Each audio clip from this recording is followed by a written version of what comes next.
They said it was over. Paper signed. Files closed. But one detail refuses to sit still. It keeps moving, even now. The conclusion sounds neat. Too neat.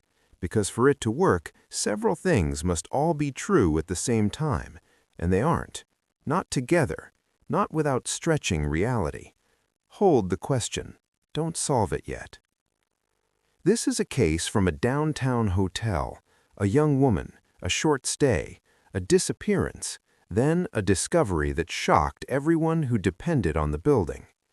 Authorities investigated. They gave an answer, and officially that answer still stands. First, the timeline. She's last seen inside the hotel. An elevator camera captures behavior that looks wrong. Not violent, not frantic, just disconnected. Next, the location.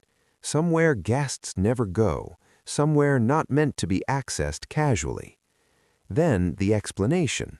No one else involved, no external force, everything accounted for. On paper, it works, until you walk through it step by step. Here's the quiet problem. To accept the official version, you have to ignore how the building actually functions, not theoretically, physically. Locks, alarms, access points. They don't disappear just because a conclusion needs them to. This isn't about conspiracy, it's about friction between human behavior and engineered systems, between mental health explanations and mechanical reality, between what could happen and what would have to happen. Every unanswered detail lands somewhere, on investigators, on institutions, on the people who stopped asking once a label was applied. This case isn't unique. Closed cases rarely are.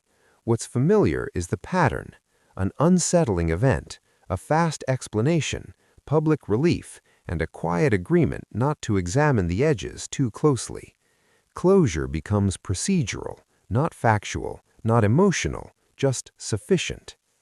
So the case stays closed, but the math still doesn't balance. And the question isn't what happened anymore. It's who benefits when we stop checking whether the answer actually fits.